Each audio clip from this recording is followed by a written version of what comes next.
Fala pessoal, vamos dar início à primeira aula do canal Na UTI. Hoje nós vamos abordar o tema de taquicardia e taquiarritmias, protocolo do ACLS.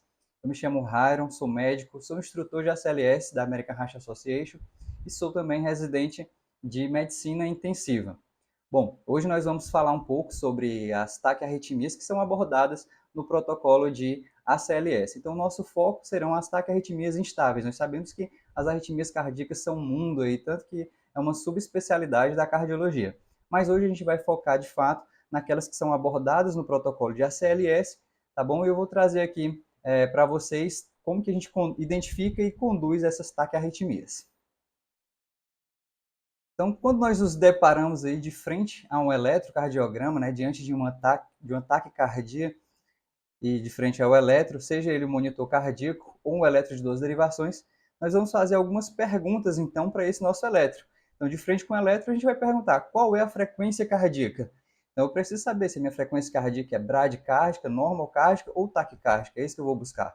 Eu vou olhar, então, para a minha onda, né, ou para o meu complexo de onda de maior intensidade, que é o QRS. O QRS, eu preciso olhar duas coisas. Primeiro, se ele é largo ou estreito. Isso vai me indicar se eu tenho, né, a possibilidade de eu ter uma taquiarritmia ou uma arritmia de origem supraventricular, no caso se eu tenho um QRS estreito, ou uma arritmia ventricular diante de um QRS largo. Além disso, o QRS também vai me ajudar a definir se esse meu ritmo ele é regular ou irregular. Quando que eu tenho um ritmo regular? Quando a distância entre os RRs é a mesma, certo? E irregular se eu tenho uma diferença em algum momento dessa distância. Além disso, eu vou olhar também para a onda P, né, que vai representar aí a despolarização atrial. Então, eu vejo se eu tenho uma onda P presente em D2, D3, AVF, e vejo se essa onda P, se todas as vezes que eu tenho uma onda P, em seguida eu tenho um QRS. É claro que diante do eletro de duas derivações, para a gente laudar, dar um laudo eletrocardiográfico, nós vamos olhar muito mais coisas. Mas aqui para a gente, essas perguntas vão conseguir nos ajudar a identificar e tratar as principais taquiarritmias que a gente vai encontrar nos nossos plantões, certo? Então, eu tenho aí, diante de uma taquiarritmia, eu tenho duas perguntas chaves. A primeira delas é, eu tenho a presença de sinais de instabilidade? Se meu paciente está instável? E aí, a segunda pergunta-chave é, essa instabilidade é gerada pela taquiarritmia? Porque o paciente pode estar instável, mas não necessariamente a arritmia, a taquicardia será a causa da instabilidade. Então, eu preciso ver isso. Quais que vão ser, então, os meus sinais de instabilidade? Como que eu defino se esse meu paciente está ou não estável? Nós temos alguns sinais de instabilidade, que nós temos um mnemônico para eles, né? Então, é a diminuição da pressão arterial ou hipotensão, certo? Sinais de choque, na verdade, de forma geral. Diminuição do nível de consciência, ou, na verdade, alteração do nível de consciência. Desmaio, que seria realmente o paciente mais comatoso. Dispneia ou congestão pulmonar, e para o paciente que está indo mais para um edema agudo de pulmão, por exemplo. E dor torácica, mas não será qualquer dor torácica, uma dor torácica mais típica, mais anginosa, certo? Então, nós temos esses sinais que vão indicar estabilidade, e a gente tem esse mnemônico, que é o mnemônico dos 5Ds. É simplesmente para ficar mais fácil da gente lembrar quais são, então, os sinais de instabilidade hemodinâmica. Certo, nos deparando, então, de frente com o eletro, nós vamos olhar para o meu ritmo cardíaco e vou exatamente responder essas perguntas. Então, olhando para esse eletro, o que, que nós percebemos? O meu ritmo, qual a minha frequência cardíaca aí? Ele está taque, brade ou normocárdico? Uma maneira fácil e rápida de você ver ali no plantão, né? A maioria dos eletros, na verdade, hoje eles já vão trazer a frequência cardíaca expressa, e no monitor cardíaco, né, quase todos, para não dizer todos os monitores, eles vão ter a minha frequência cardíaca, vão entregar a frequência cardíaca para mim de maneira fácil. Olhando aqui para o meu eletro, o que eu vou fazer? Eu vou pegar, então, 300 e dividir pelo número de quadradões entre os meus QRS. Ou pegar o valor de 1.500 e dividir pelo número de quadradinhos, e aí então eu vou chegar à minha frequência cardíaca. Bom, de maneira rápida, olhando para esse eletro, o que a gente percebe? A gente percebe que ele tem uma frequência cardíaca maior do que 100. Quando eu olho para o traçado eletrocardiográfico, eu consigo identificar a onda P e que, após essas ondas P, eu tenho um QRS, certo? Eu percebo que o meu QRS é estreito. O que seria um QRS estreito? Um QRS menor que 0,12 milissegundos. E eu percebo que o meu ritmo é regular, ou seja, a distância entre os meus QRS é sempre a mesma, tá certo? Então, visto isso, qual que vai ser, então, esse meu ritmo representado aí? Estou diante de uma taquicardia, e essa taquicardia, eu chamo ela de sinusal pelo fato de ter onda P presente e, em seguida, essas ondas P vão gerar aí QRS. Então, eu estou diante de uma taquicardia sinusal. Ela não vai ser o foco aqui das nossas aulas, mas é interessante a gente identificar, certo? No monitor cardíaco, será assim que ela vai ser apresentada para a gente. O próprio monitor ele vai dar, então, aí a frequência para a gente. Nesse caso, uma frequência de 120, e eu percebo que o QRS é estreito, eu tenho onda P conduzindo aí todos os QRS. Então, estou diante de uma taquicardia sinusal. Qual que seria, então, o meu tratamento para taquicardia sinusal? Bom, na taquicardia sinusal, eu preciso ver o que está gerando a taquicardia sinusal. Meu paciente está com dor, na UTI vai ser muito comum isso. Então, os pacientes estarem com dor, o paciente está com febre, está em vigência de uma infecção, de uma sepse, por exemplo, e aí eu tenho que tratar, então, a causa base, tá? Eu não vou dar para esse paciente um beta-bloqueador, eu vou estar cancelando aí o primeiro mecanismo de compensação do meu paciente. Nós vamos lembrar lá, né, que o meu débito cardíaco ele vai ser o quê? Frequência cardíaca vezes volume sistólico. Então, em alguns casos, quando eu tenho uma demanda maior, eu acabo, uma das respostas metabólicas, uma das respostas do paciente, é exatamente aumentar a frequência cardíaca, certo? Então, eu não vou tirar esse mecanismo do meu paciente. Por isso, na taquicardia sinusal, a gente vai tratar sempre a causa base, investigar e tratar a causa base, ok? Então, olhando aqui para esse meu próximo ritmo, vou responder aquelas mesmas perguntas.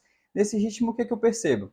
Né? Ele vai ter uma frequência cardíaca elevada, eu percebo que entre um QRS e outro, vou ter aproximadamente 2 quadradinhos, então vou ter uma frequência aí maior, com certeza, acima de 100, tá?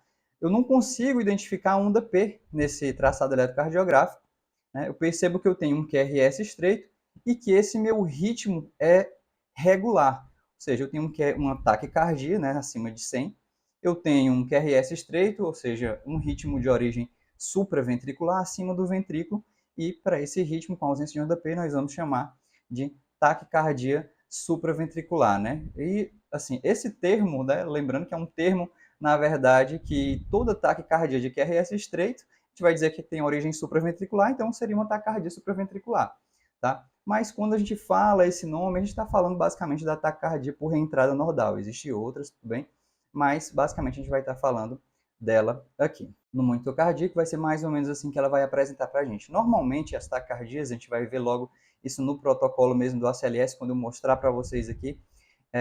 Geralmente, eles vão causar, a taquiarritmia ela vai causar algum sintoma quando ela estiver com uma frequência acima de 150. Então, geralmente, vai ser isso para os pacientes taquicárdicos, tá? Ok, diante de mais um ritmo, eu vou fazer, então, as mesmas perguntas que eu fiz anteriormente, certo? Qual que é a frequência cardíaca desse meu paciente, tá? Nessa arritmia aqui, a frequência cardíaca pode estar de normal, essa arritmia proporciona frequência cardíaca de normal até aumentada. Eu tenho onda P nessa arritmia. Se você olhar para o traçado eletrocardiográfico, você vai perceber alguma que eu não tenho um nivelamento ali, um eixo isoelétrico, bem isoelétrico, né? Eu tenho um fervilhamento, como se a linha de base, na verdade, está bem tremida. Então, o que acontece? Eu não tenho uma onda P presente aí nesse meu traçado eletrocardiográfico. Eu tenho um QRS estreito e aí eu estou diante de um ritmo irregular. Todas as vezes que eu me deparo diante de uma arritmia com ausência de onda P e que o ritmo é irregular, eu vou pensar em uma fibrilação atrial, certo? No monitor cardíaco, ela vai se apresentar assim para a gente. Normalmente, a fibrilação atrial ela vai ser sintomática quando ela tiver com frequências cardíacas maiores. Esses pacientes costumam estar adaptados a uma frequência cardíaca já um pouquinho maior. Tudo bem? Então, nesse monitor cardíaco, a gente consegue perceber até pela frequência mesmo do monitor e o quanto que ela fica variando, né? Eu não consigo enxergar onda P, então, e um QRS estreito e irregular, estou diante de uma fibrilação atrial. Olhando aqui para esse monitor, então, para esse traçado eletrocardiográfico, o que eu vou perceber nesse ritmo? Eu tenho uma frequência cardíaca que, se a gente contar, nós vamos ter aí 2 quadradões, né? 300 dividido por 2 vai dar 150. Então, aí nesse traçado a gente vai ter uma frequência cardíaca de 150 e uma frequência atrial, se você observar, bastante elevada, em torno de 300. Quando eu me deparo diante de um ritmo que tem uma frequência cardíaca em torno de 150, fixada ali em 150, uma frequência atrial de 300, eu já começo a pensar em uma determinada arritmia. Então, nela aqui eu vou ter também onda P ausente E eu vou ter a presença de ondas que elas se assemelham aos dentes de um serrote, né? Então vai ter uma presença de ondas serreadas, é algo bem característico nesse ritmo. Eu vou observar isso principalmente em D2, D3 e AVS. Tá? Esse ritmo geralmente vai ser regular, mas ele pode se apresentar de forma irregular também. E vai ser comum em vários pacientes, pacientes com cardiopatia estrutural, pacientes com DPLC. E que ritmo é esse, então, que eu estou falando? Nós estamos falando aí do flutter atrial. Então, quando você olhar agora para o serrote, você vai lembrar aí do flutter atrial. Beleza? Isso é mais uma vez demonstrando o flutter. E no monitor cardíaco. Aqui no caso, esse paciente nem está taquicárdico, só mesmo para demonstrar o traçado no monitor. Tá? Nem sempre a gente vai ter aí, num paciente que chega instável, a gente vai monitorizar esse paciente, nem sempre a gente vai ter logo de cara um eletro de 12 derivações. Então é interessante a gente aprender a identificar as arritmias nos monitores cardíacos. Pronto, respondendo aí as mesmas perguntas então para esse traçado, o que, que nós vamos ter? Uma frequência cardíaca aí claramente elevada, tá? Nós estamos diante de um ritmo regular, a distância entre os RR é a mesma, e um QRS que é alargado. E algo que chama a atenção é que ele é alargado e simétrico, ou seja, as ondas elas são todas iguais. Então aí eu estou diante de que a arritmia seria uma TV monomórfica, ou taquicardia ventricular monomórfica. Então, uma taquicardia ventricular em que a morfologia do meu QRS é a mesma. Tá? E nós, na TV monomórfica, é um ritmo bastante interessante porque ele pode se apresentar de três formas, na verdade. O paciente pode estar estável com esse ritmo, ele pode se apresentar com sinais de instabilidade, que nós já discutimos, e ele pode se apresentar também responsivo e sem pulso, ou seja, seria a TV sem pulso, mas isso daí vai ser assunto para uma próxima aula. Então, no monitor cardíaco, mais ou menos assim que nós vamos observar. Então, o QRS é alargado, uma frequência cardíaca alta, tá? E as ondas com morfologias iguais diante de um ritmo regular. Tudo bem?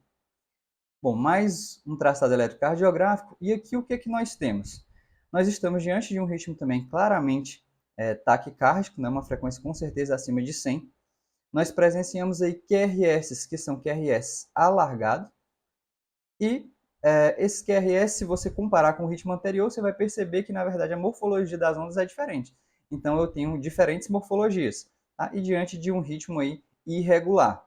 Então, eu tenho uma taquicardia de origem ventricular, porque o QRS é alargado, e de ondas com morfologias diferentes, eu estou diante de uma TAC-TV polimórfica, uma taquicardia ventricular polimórfica. Então, no monitor cardíaco vai ser mais ou menos assim que ela vai se apresentar. A frequência cardíaca vai acabar variando também, por conta de alguma irregularidade que vai ser apresentada no ritmo. Aqui, só para demonstrar para vocês, eu estou também diante de uma TV polimórfica, se você prestar atenção, em algum momento ele está se tornando, está degenerando para uma TV, né? E em um paciente, né, que eu vou apresentar um intervalo QT alargado. Então, nós vamos estar diante de uma torsade de Poin, ou torção das pontas, que nada mais é do que uma taquicardia, um exemplo de taquicardia ventricular polimórfica em um paciente que tinha anteriormente um QT alargado. Eu tenho como avaliar isso, mas isso também vai ficar para cenas do próximo capítulo. O que eu quero que você foque aqui é que esses pacientes eles podem ter um distúrbio específico, que é uma hipomagnesemia, e isso vai influenciar no manejo desse paciente, identificar esse ritmo. Então vamos então para o resumo aí das taquicardias e de fato para aquilo que o ACLS traz como abordagem para as taquicardias, né? Para as taquiarritmias, na verdade. Tá? Então o algoritmo aí de taquicardia para adultos vai se apresentar da seguinte forma. Então, eu vou avaliar um paciente com frequência cardíaca maior ou igual a 150, o ACLS traz essa frequência como uma frequência que vai ser geradora de sintomas para o meu paciente. Então, eu iria avaliar o quadro clínico do meu paciente. Avaliando o quadro clínico do paciente, eu vou ter que identificar e tratar a causa subjacente, ou seja, esse paciente está séptico, esse paciente está infectado, ele está com febre, está com dor, então eu tenho que ver o que está gerando aquilo dali, tá? Ele está com edema agudo de pulmão, ele está infartado, então eu vou verificar isso, tá? E lembrando que a gente tem aí uma frase que a gente costuma dizer que quem se move quer remove, né? Ou seja, se o meu paciente ele está responsivo, ele não está parado, então eu preciso oferecer para esse paciente monitor, oxigênio se necessário, um acesso venoso calibroso, tá? Se eu não conseguir esse acesso venoso, uma possibilidade é o acesso intraósseo, e exames para esse meu paciente. Para um exame que vai ser primordial aqui vai ser exatamente o eletro de 12 derivações, tá? Para a gente avaliar melhor, então, a arritmia. Certo? Então, feito isso, ataque à arritmia. Então, eu já tratei as causas adjacentes, ataque à arritmia persiste. Além disso, eu tenho a presença de sinais de instabilidade? Se a resposta for sim, nós vamos então para o tratamento da maioria desses pacientes, que vai ser a cardioversão elétrica sincronizada. Tá? Claro que a gente vai ter algumas observações. Se a resposta for não, eu vou me perguntar, esse meu QRS é largo, é um QRS alargado, ou seja, acima de 0,12 segundos? Se a resposta for sim, então eu vou considerar realizar adenosina, uma medicação que é adenosina para esse paciente, se o meu ritmo for regular e monomórfico, certo? E aí a outra possibilidade, além de considerar a adenosina, é a infusão de antiarrítmicos, que aqui a gente vai ter, principalmente no nosso dia a dia, a gente acaba vendo mais a amiodarona, mas existe outros também, como a procainamida, tá? É um outro antiarrítmico. Se o meu QRS não é alargado, eu tenho um QRS estreito, eu vou realizar o que então? Manobra vagal, se esse meu ritmo for regular, ou seja, de qual ritmo que ele está falando aqui no final das contas? Da taquicardia supraventricular por reentrada nodal. Em alguns locais vocês vão achar esse nome como taquicardia supraventricular paroxística, porque antes se chamava assim realmente. Tá? Então eu vou realizar a manobra vagal, se regular, se ele não responde à manobra vagal, adenosina, e eu posso realizar também beta-bloqueador ou bloqueador de canal de cálcio. Então eu vou controlar aí a frequência do meu paciente, certo? Então, diante de uma taquiarritmia instável, da maioria das taquiarritmias instáveis, se vocês perceberem aqui por esse algoritmo, o ACLS ele não está preocupado inicialmente em te dizer qual é a arritmia. Aqueles slides iniciais foi realmente para apresentar para vocês, é interessante que você saiba. Mas o ACLS ele quer te trazer um algoritmo mais enxuto, tá? E ele quer mostrar para você como que você vai lidar ali na sua urgência, na sua emergência, diante desses pacientes instáveis. Então, se eu tenho um paciente que ele está com uma taquicardia, ele está taquicárdico, eu tenho um QRS estreito, né? E ele está instável, e a instabilidade é pela minha taquicardia, eu vou realizar a cardioversão elétrica sincronizada. Quais vão ser os ritmos, no caso aqui que a gente falou, que vai comportar isso? A fibrilação atrial, o flutter atrial, a taquicardia supraventricular, né, por reentrada nodal, e outro ritmo também, com QRS alargado e monomórfico, seria a TV monomórfica. Então, a TV monomórfica eu também vou realizar cardioversão elétrica sincronizada. Esses são os seus ritmos que eu vou realizar cardioversão elétrica sincronizada, tá certo? E como que eu realizo, então, vou mostrar aqui para vocês, né, como que eu realizo essa cardioversão elétrica sincronizada? Cardioversão elétrica sincronizada, a gente tem aí um mnemônico que a gente vai chamar de protocolo de Osarco, não é exatamente um protocolo, tá? É apenas para a gente lembrar de forma mais fácil que o que ele vai representar. O primeiro O do Osarco vai ser orientar. Lembrando, eu estou diante de um paciente que tem pulso, ou seja, o paciente pode estar ainda responsivo, ele está com dor torácica, está dispneico, mas ele está consciente, ainda tem grau de consciência, tem grau de orientação. Então, eu vou orientar esse meu paciente, vou explicar para ele, olha, seu Antônio, eu vou fazer aqui, o senhor está diante de um ataque à arritmia, o seu coração está muito acelerado, eu vou precisar fazer um procedimento no senhor para tirar o senhor dessa situação de emergência. Além de orientar, eu vou também realizar uma pseudoanalgesia. Então, eu não posso realizar um choque no peito do meu paciente sem oferecer para ele algum conforto. Além disso, eu vou também ambusar. Então, após sedar o meu paciente, esse meu paciente ele vai deprimir também a parte respiratória. Então, pode haver a necessidade para esse paciente de eu ventilar ele com pressão positiva e ofertar oxigênio conforme a necessidade do paciente. Após eu ter orientado meu paciente, ter realizado uma pseudoanalgesia adequada, proteção de via aérea, eu vou sincronizar o meu aparelho. Então, os aparelhos eles vão ter de forma aí clara, mostrando aí onde vai ser esse local de sincronização. Então, vai ser mais ou menos um botão como esse, que vai estar escrito aqui, sincronizar. E aqui você vai apertar, né, a sincronização, vai selecionar uma carga que você deseja e vai sincronizar no seu aparelho e vai aparecer, então, a identificação da sincronização. Certo? Se você quiser saber mais sobre isso, a gente tem vídeo no nosso Instagram também, mostrando como é que você realiza essa sincronização e a cardioversão elétrica sincronizada de forma geral. Então, após realizar a sincronização, eu vou cardioverter o meu paciente, certo? Então, eu vou realizar aí a minha cardioversão elétrica sincronizada.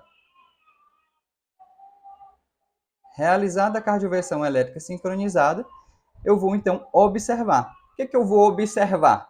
Eu vou deixar as pás no tórax do meu paciente e eu vou observar o quê? Eu vou observar o meu monitor e o meu paciente. Como assim? Eu vou olhar para o meu monitor e vou ver. Três coisas podem ter acontecido, tá? Então, diante de uma cardioversão elétrica sincronizada, três coisas podem acontecer. O ritmo pode permanecer o mesmo, ou seja, eu estava diante de uma TV monomórfica, vai permanecer a TV monomórfica lá. O paciente pode reverter a arritmia, ou ele pode degenerar e evoluir para um ritmo de parada, né? No geral, uma fibrilação ventricular. Então, por isso eu já deixo as pás no tórax do meu paciente.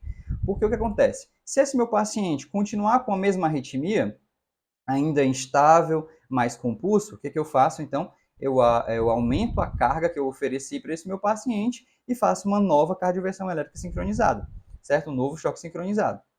Se esse meu paciente for para um ritmo sinusal, ótimo, é o que eu quero. Agora, se ele degenerar para uma fibrilação ventricular, o que eu vou fazer então? Eu estou entrando em outro protocolo, que é um protocolo de parada. Nesse caso, eu vou oferecer um choque para o meu paciente, mas vai ser um choque não sincronizado e a carga também vai ser diferente. Vai ser uma carga entre 200 e 360 Joule, aí a depender do aparelho que você está utilizando. A minha dica é, na dúvida, você não conhece o aparelho, na dúvida, coloca a carga máxima que está tudo certo, ok? Então, aqui, é isso que a gente vai fazer, orientar quem? O paciente e a equipe, então tenho que falar para a minha equipe também aquilo que eu vou fazer, tá? A equipe tem que estar preparada para o que pode acontecer com esse meu paciente. Eu vou sedar, mas apenas o suficiente, não necessariamente eu vou ter que entubar esse meu paciente, então não vai ser uma sedação, né? Então, vou realizar, por exemplo, normalmente a gente não vai realizar, por exemplo, bloqueador, né? Bloqueador neuromuscular para esse paciente.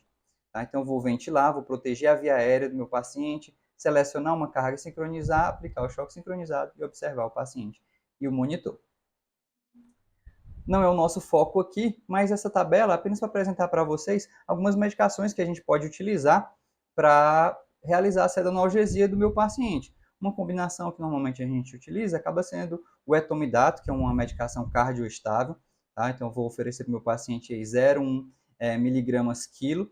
Tá? Então, lá da ampola do etomidato, eu posso realizar 3,5 ml para um paciente de 70 quilos, por exemplo, ou até mais. Aí vai depender realmente o que eu quero é sedar o meu paciente. E o fentanil eu também posso oferecer de meio a 1 ml do fentanil para esse paciente conforme a resposta dele. E outras medicações que a gente pode utilizar também, tá certo? Então, é apenas a título de informação para vocês terem conhecimento, tá? Então, dependendo do local que vocês olharem, vocês vão ver outras formas de diluição. No final das contas, o que importa é que você realize uma sedanalgesia adequada para o seu paciente. Então, como que eu vou intervir nessas taquiarritmias? Diante da taquiarritmia instável, a gente já viu aqui que a maioria delas eu vou realizar cardioversão elétrica sincronizada. Mas, diante das taquiarritmias de origem, né, diante das taquiarritmias de forma geral. Então, se eu tenho uma taquicardia supraventricular, né, por reentrada nodal, ataque supra, aí o que eu vou fazer então? Se esse meu paciente ele se apresenta estável, qual vai ser o meu tratamento? Eu vou realizar a manobra vagal, que pode ser massagem do seio carotídeo, manobra de valsalva e mais recentemente a gente viu que tem uma resposta boa, a manobra de valsalva modificada. O paciente não respondeu, eu vou então para a medicação. Vou realizar adenosina, 6 miligramas, na ausência de resposta, adenosina, 12 miligramas. O ACLS, ele traz até aqui, mas se você for conversar com um arritmologista, com um cardiologista, provavelmente ele vai te orientar que se o paciente não respondeu, você possa realizar uma nova dose de adenosina. Aí, dependendo do local que você olhar, do protocolo, se é americano, europeu, brasileiro, ele vai te dizer para fazer mais 12 miligramas de adenosina, ou em alguns lugares até 18. Tá certo? Se eu estou diante de uma fibrilação atrial, o que eu quero então é controle de frequência e ritmo.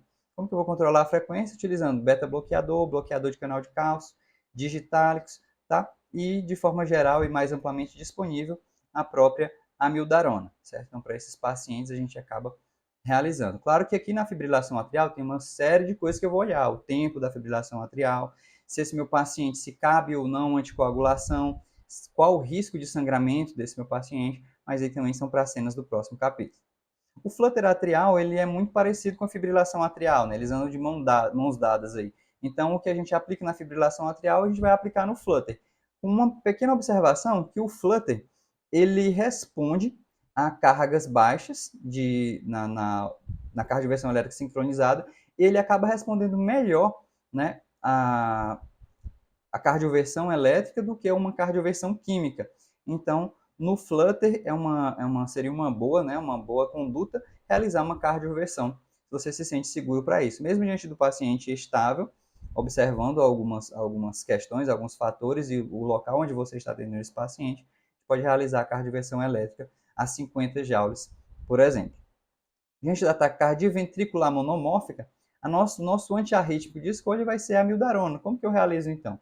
Eu vou realizar 150 miligramas, né, que é uma ampola de amiodarona, diluída em soro glicosado, né, em 100 ml de soro, para correr em 10 minutos. É isso que o ACLS vai trazer para a gente. Outras referências vão utilizar um tempo maior, porque a amiodarona, a própria amiodarona pode causar instabilidade, como hipotensão, por exemplo, no seu paciente. Então, você acaba preferindo correr ela em um tempo um pouquinho mais elevado. Tá? Revertida a TV monomórfica, eu vou deixar ainda para esse paciente uma amiodarona de manutenção, para eu garantir ali que ele vai continuar no ritmo sinusal, né? Vai voltar ao seu ritmo de origem.